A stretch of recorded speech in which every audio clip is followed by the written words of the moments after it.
আসসালামু আলাইকুম। আমার চ্যানেলে আপনাদের সকলকে স্বাগত।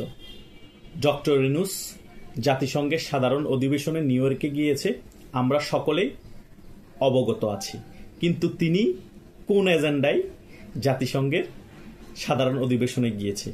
তার মেইন এজেন্ডাই হচ্ছে ডোনাল্ড ট্রাম্পের সাথে একটু সাক্ষাৎ করা, একটু কথা বলা আর একটা ছবি তোলা। কেন তিনি এটা মাথায় নিয়ে জাতিসংঘের সাধারণ অধিবেশনে গিয়েছে? তার মেইন রিজন হচ্ছে, আমরা বাংলাদেশের অনেকেই বলেছিলাম ডোনাল্ড ট্রাম্পের সাথে ওনার কোনো ভালো সম্পর্ক নেই, ডোনাল্ড ট্রাম্প ওনাকে পাত্তা দেয় না, ওনার সাথে কথা বলে না, ওনার সাথে বাঘে মহিষে সম্পর্ক ডোনাল্ড ট্রাম্পের সাথে। সেই কারণে তিনি একটা কথা বলা অবস্থায় ছবি তুলতে চেয়েছে, কিন্তু ডোনাল্ড ট্রাম্প এবারও তাকে প্রত্যাখ্যান করেছে। তিনি ছবিও তুলতে পারেন নাই, সাক্ষাৎও করতে পারেন নাই এবং কথাও বলতে পারেন নাই। সে কারণে তিনি এআই এর সহযোগিতা নিয়ে গভর্নমেন্ট একটি ভেরিফাইড পেজের মধ্যে মিথ্যা ছবি আপলোড করেছিল। ওই মিথ্যা ছবি আপলোডের ফলে সারা বাংলাদেশে এটা নিয়ে তিনি হাসির পাত্র হয়েছে। ওটা যে এআই এর ছবি সেটা অনেকেই প্রুভ করে ফেলেছে। আমার কথা হচ্ছে, আপনি বাংলাদেশের একজন প্রধান উপদেষ্টা, আরেকটা দেশের রাষ্ট্রপ্রধানের সাথে আপনি ছবি তুলে দিতেই হবে, বাংলাদেশের মানুষকে বুঝাইতেই হবে। ছবি যখন তুলতে পারেন নাই, তিনি পাত্তা দেয় নেই, তাও তবুও কেন আপনি এআই এর মাধ্যমে জেনারেট করে ছবিটা আপলোড করতে হবে? কি বার্তা দিচ্ছেন আপনি? আপনার কাছ থেকে বাংলাদেশের মানুষ কি শিখবে? আর আপনি কি শিখালেন? যে একটা দেশের রাষ্ট্রপ্রধান আমাকে পাত্তা দিল না, আমাকে সম্মান দিল না, আমাকে গলা ধাক্কা দিয়ে বের করে দেওয়ার পরিস্থিতি হয়েছে এইরকম। সে জায়গায় আমি ওই দেশের রাষ্ট্রপ্রধানের সাথে দেখা করেছি, ছবি তুলেছি, বাংলাদেশের মানুষকে বোঝানোর জন্য এআই জেনারেট করে একটা ছবি আমি আমার ভেরিফাইড গভর্নমেন্টের পেজে দিয়ে দিলাম। এটার থেকেও বড় লজ্জার আর কিছুই নেই। এই জন্য আমি প্রধান উপদেষ্টার এই কার্যকলাপের কারণে ওনাকে যে জ্ঞান দিয়েছে, যে উপদেষ্টা আছে, ওনার আবার উপদেষ্টা যে আছে, সহকারী আছে, তাদেরকে ধিক্কার জানাই। এই জাতির জন্য এটা লজ্জাকর। আরেকটা ব্যাপার আপনাদেরকে ক্লিয়ার করতে চাই, ডোনাল্ড ট্রাম্প পার্সোনালি ভাবে ডক্টর ইউনূসকে পছন্দ করে না, পার্সোনালি ভাবে ডক্টর ইউনূসের সাথে কথা বলে না, সাক্ষাৎ করে না। তার মানে এই না যে বাংলাদেশের ব্যাপার নিয়ে তিনি মাথা ঘামাচ্ছেন না। ডক্টর ইউনূসকে উনি পার্সোনালি পছন্দ করেন না, কিন্তু বাংলাদেশ তো আমেরিকার প্রয়োজন। সে কারণে ডক্টর ইউনূসকে পছন্দ করে না, তার মানে আওয়ামী লীগকে সম্পূর্ণরূপে সমর্থন করবে, বাংলাদেশে আবার আওয়ামী লীগের পুনঃপ্রতিষ্ঠা হওয়ার জন্য আমেরিকা সহযোগিতা করবে, সেটা না।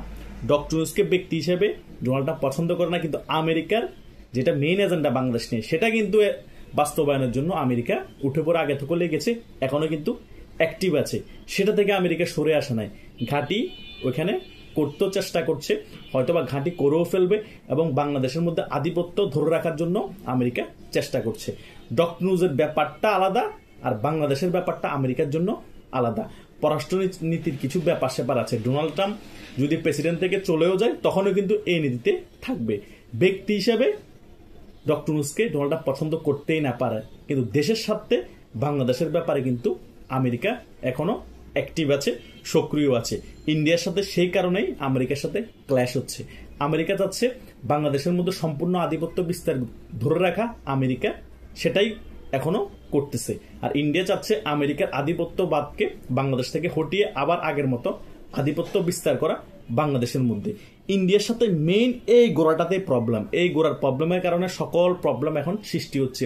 এই শুল্ক নীতি বলেন, তারপরে আমেরিকার সাথে চোখে চোখ রেখে নরেন্দ্র মোদীর কথা বলেন এবং আমেরিকা আরো বড় বড় থ্রেট দেওয়া বলেন, সকল কিছুর মেইন কাহিনী হচ্ছে এই বাংলাদেশ।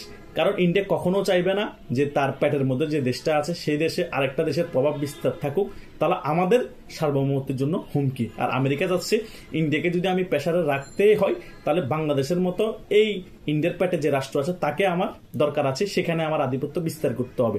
তাহলে ইন্ডিয়া থেকে কোনো স্বার্থ হাসিল করতে হলে বাংলাদেশ দিয়ে ডিস্টার্ব করিয়ে আমি সে স্বার্থ হাসিল করাতে পারবো এবং ইন্ডিয়াকে চাপের উপর রাখতে পারবো।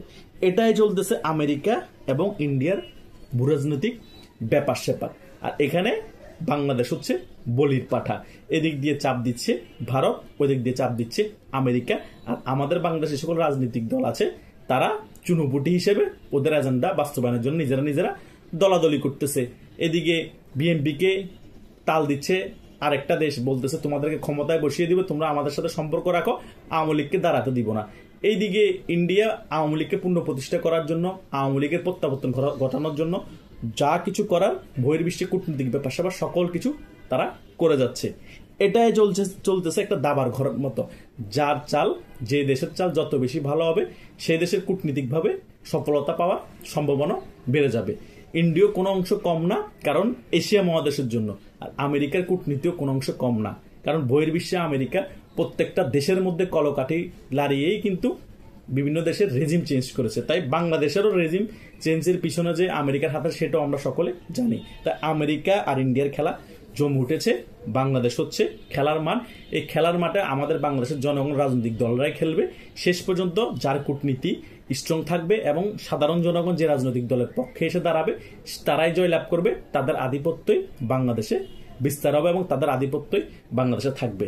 এখন দেখা যাক শেষ পর্যন্ত কি আমেরিকার আধিপত্য বাংলাদেশে ধরে রাখতে পারে, কায়েম করতে পারে, নাকি ইন্ডিয়া আবার সে পুরনো আধিপত্য তারা আওয়ামী লীগকে পুনঃপ্রতিষ্ঠা করে ফিরিয়ে আনবে। এখানে অনেক ব্যাপার স্যাপার আছে।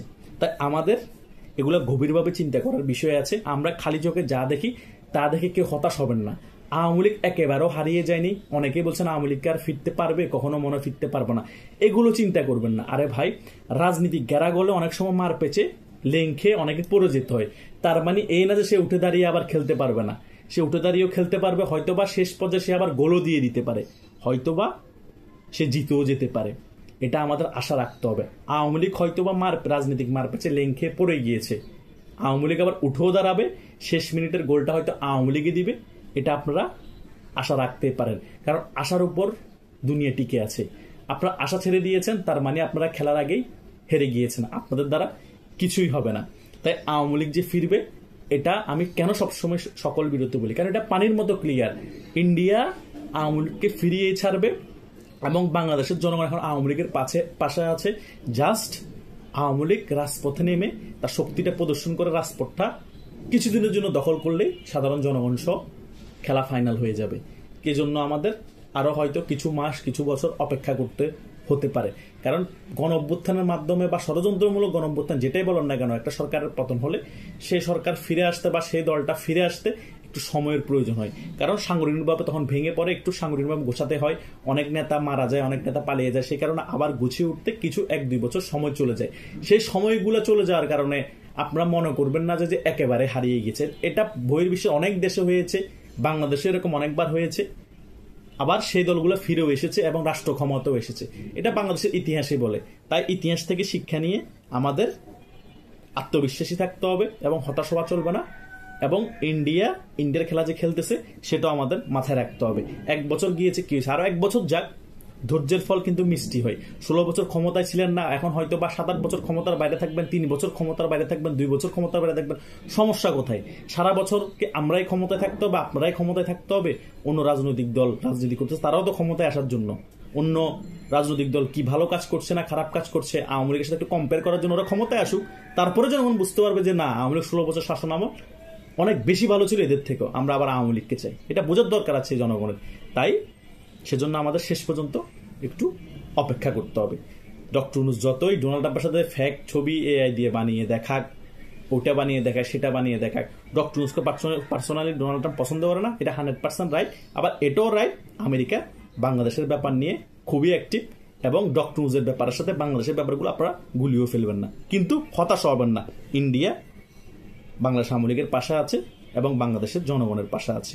জাস্ট একটু ধৈর্য ধরেন, খেলা কিন্তু ফাইনালটাই হবে। ধন্যবাদ সকলকে।